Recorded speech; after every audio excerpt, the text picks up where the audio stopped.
ကဘာမြေကြီးရဲ့အောက်မှာထူးဆန်းအံ့ဩဖွယ်ရာတွေအပြည့်နဲ့တည်ရှိနေကြတဲ့မြေအောက်ကဘာလိုင်ကူကြီး၄ခုအားလုံးပဲမင်္ဂလာပါခင်ဗျာ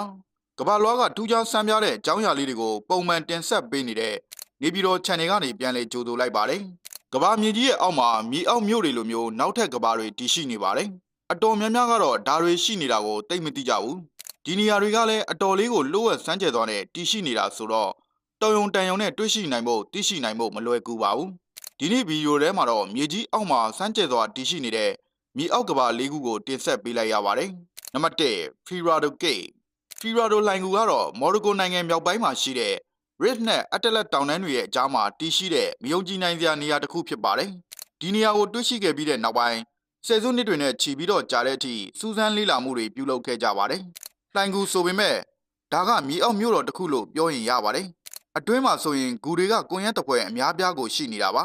တာသာမြို့အနီးမှာတည်ရှိပြီးဂူအနက်ကမြေကြီးရဲ့အောက်ကို885ပေအထိအနက်ရှိပါတယ်။ဂူထဲမှာမြေအောက်ဖျားရှိကုန်းကြောင်းလည်းရှိပြီးနှစ်တန်းပေါင်းများစွာကြာအောင်စီးဆင်းနေတဲ့မြေအောက်မြစ်ကြီးလည်းရှိပါတယ်။နံပါတ်2 Mammoth Cave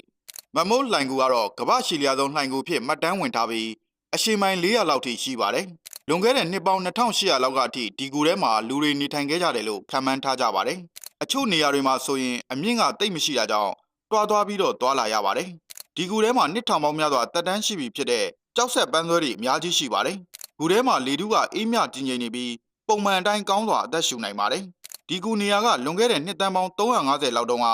ပင်လယ်ရေတိမ်ပိုင်းနေရာတစ်ခုဖြစ်ခဲ့ပြီးပင်လယ်ရေနဲ့ထိတွေ့နေတဲ့ထုံးကျောက်တွေကိုထွင်းကဂူတည်ထားတာဖြစ်ပါတယ်။နှစ်ကာလတွေရွေလျားလာတာနဲ့မျှပင်လယ်ရေပြင်နေရာဟာတဖြည်းဖြည်းနဲ့နောက်ဆုတ်သွားရကနေအခုလိုမျိုးကုန်းမြေတွေကိုကြားရောက်လာတာလို့လည်းပညာရှင်တွေကဆိုပါတယ်။နံပါတ်3 Ryusando Cave Ryusando လိုင်ကူကတော့ဂျပန်နိုင်ငံမြောက်ပိုင်းမှာတည်ရှိပါတယ်။ဒီဒေသရဲ့အကြီးဆုံးထုံးကျောက်လိုင်ကူတွေကတစ်ခုလည်းဖြစ်ပြီးဂူက3မိုင်လောက်ထိရှည်လျားပါတယ်။ကမ္ဘာပေါ်မှာအကြီးလင်းဆုံးသောရေတွေနဲ့ပြည့်နှက်နေတဲ့ရေကန်ကြီး၈ကန်အထိဒီဂူထဲမှာရှိနေတာပါ။ရေကန်ရဲ့အောက်ခြေနေရာအထိဆိုရင်ပေ400လောက်ထိရှိသွားပြီဖြစ်တာကြောင့်ဂျပန်နိုင်ငံရဲ့အနက်ရှိုင်းဆုံးသောမြေအောက်ရေကန်တွေဖြစ်နေလဲသတ်မှတ်ခံထားရပါတယ်။ဒီဂူထဲမှာတင့်တသက်မှာတစ်ခါမှတွေ့မြင်ရဘူးမှမဟုတ်တဲ့လင်းနိုမျိုးစိတ်တွေအများကြီးနေထိုင်ကြပါတယ်။နံပါတ်4 Chawai Cave Chawai လိုင်ကူကတော့ဇင်ဘာဘွေနိုင်ငံမြောက်ဘက်ဒေသရဲ့အလဲပိုင်းတနေရာမှာရှိပါတယ်။တကယ်ကိုအေးမြတိတ်ဆိတ်လွန်းတဲ့မြေအောက်ကဘာတစ်ခုလိုပါပဲ။ဒီနေရာရဲ့ဆွဲဆောင်မှုတစ်ခုကအပူချိန်ကို82ကနေ85ဒီဂရီဖာရင်ဟိုက်အတွင်းအမြဲမပြတ်ထိမ့်သိမ်းပေးထားနိုင်တဲ့ကြည်လင်တဲ့ရေကန်တစ်ခုပဲဖြစ်ပါတယ်။ရင်ငုတ်သမားတွေကရေအောက်ကိုဆင်းပြီးတော့လေးလာကြည့်ရမှာ